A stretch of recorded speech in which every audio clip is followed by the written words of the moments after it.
Tapping into creative imagination.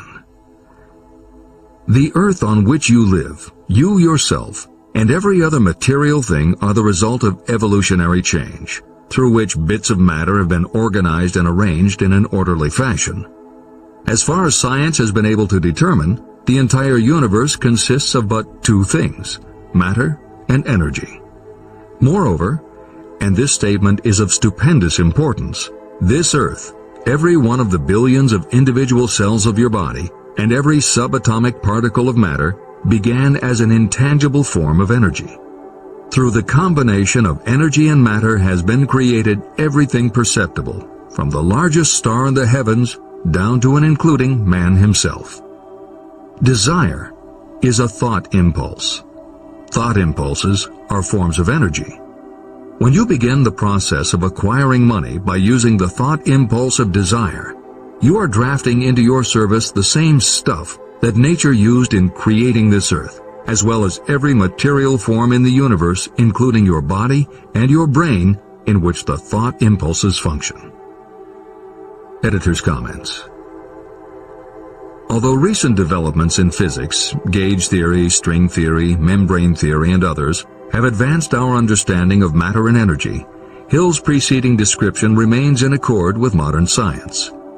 The newer theories are variations on and refinements of the basic concept that everything in the universe is either space, time, matter, or energy. And as Einstein stated, energy and matter are in fact different forms of the same thing. As Hill says, everything from the stars to the solar system to the earth, to you, your brain, and that little spark called a thought, are all the same stuff.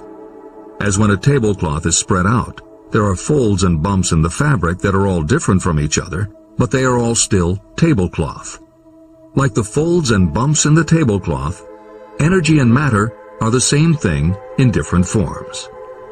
Therefore you, matter, your thoughts, energy, and everybody else, matter, and their thoughts, energy, and all other things, matter, are not just interconnected, but are in essence all the same thing. Hill calls this interrelation of everything to everything else infinite intelligence. In the chapter on faith, he made his first mention of infinite intelligence being the source of hunches, intuition, and flashes of inspiration. In the chapter on autosuggestion, he proposed that the subconscious mind is the connection with infinite intelligence. In this chapter, Hill elaborates that creative imagination is the receiver through which these flashes of insight come to us from infinite intelligence. Under some circumstances, when your mind is operating at a high rate, your creative intelligence receives not just an idea, but also a flash of intuition. You get a hunch or a premonition about something or somebody. That flash could not come from your conscious or your subconscious because neither ever had the information. Because everything is a part of everything else, your creative imagination, energy, pulled the thought, energy, directly from the common pool of infinite intelligence, energy, that contains not just your subconscious, energy, but all other subconscious minds, energy, as well. Infinite intelligence is a complex concept, and for those readers who find themselves questioning the process, be assured that Hill expands on the theory in later chapters. The editors advise the reader to set aside any questions for the moment and focus on the logical and practical application Hill had in mind. This is the end of the editor's comments. You are engaged in trying to turn your desire into its physical or monetary counterpart, and there are laws of physics and principles of psychology that can help you. But first, you must give yourself time to become familiar with these laws and learn to use them. Through repetition, and by describing these principles from every conceivable angle, I hope to reveal to you the secret through which every great fortune has been accumulated. Strange and paradoxical as it may seem, the secret is not a secret. It is made obvious in the earth, the stars, the planets, in the elements above and around us, in every blade of grass, and every form of life within our vision. Do not be discouraged if you do not fully understand or accept this theory. I do not expect that you will accept all that is in this chapter on your first reading. Assimilate as much as you can now as you read this for the first time. Later, when you reread and study it, you will discover that something has happened to clarify it and give you a broader understanding of the whole.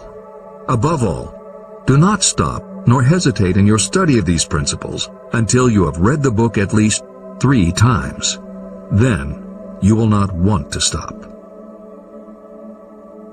How to make practical use of imagination. Ideas are the beginning points of all fortunes. Ideas are products of the imagination. Following are 2 true stories about ideas that have yielded huge fortunes. I hope that these stories will convey how important a role imagination can play in turning an idea into success, and that they will illustrate the method by which imagination may be used in accumulating riches. The Enchanted Kettle. In the late 1880s, an old country doctor drove to town, hitched his horse, quietly slipped into a drugstore by the back door, and began dickering with a young drug clerk. For more than an hour behind the prescription counter, the old doctor and the clerk talked in low tones. Then the doctor left. He went out to the buggy and brought back a large old-fashioned kettle, a big wooden paddle, used for stirring the contents of the kettle, and deposited them in the back of the store.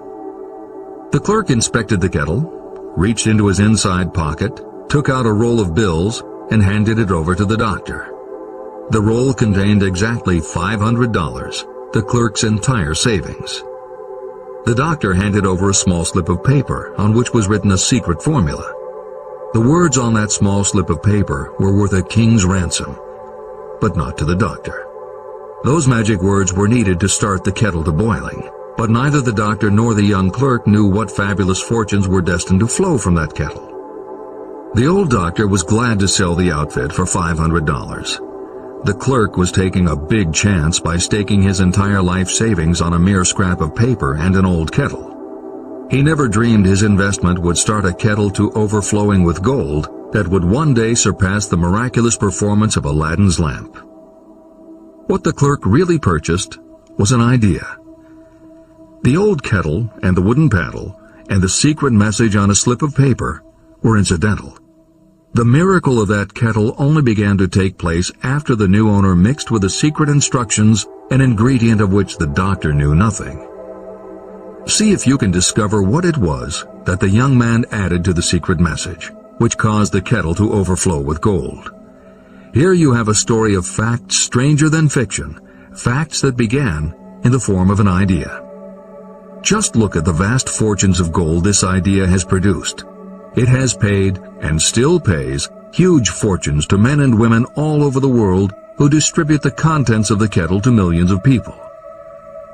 The old kettle is now one of the world's largest consumers of sugar, thus providing jobs to thousands of men and women engaged in growing sugarcane and in refining and marketing sugar. The old kettle consumes annually millions of bottles and cans, providing jobs to huge numbers of workers. The old kettle gives employment to an army of clerks, stenographers, copywriters, and advertising experts throughout the nation. It has brought fame and fortune to scores of artists who have created magnificent pictures describing the product.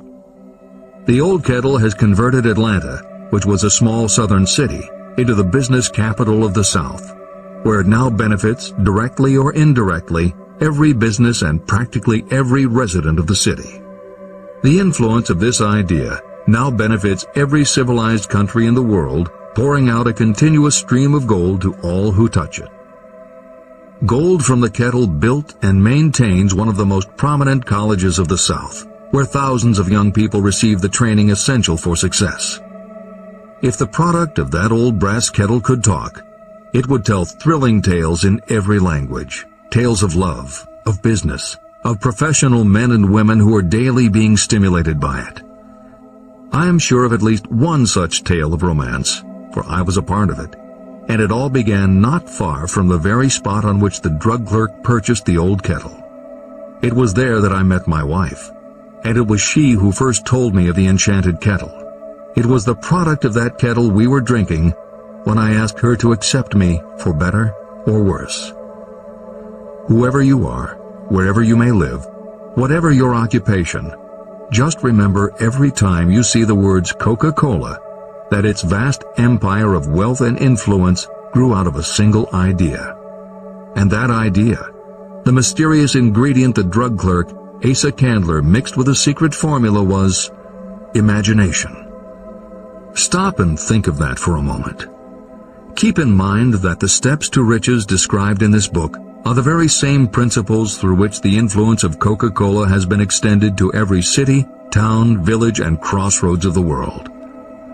Now here's the most important thing to remember. The ideas you create may have the possibility of duplicating the enormous success of this worldwide thirst killer.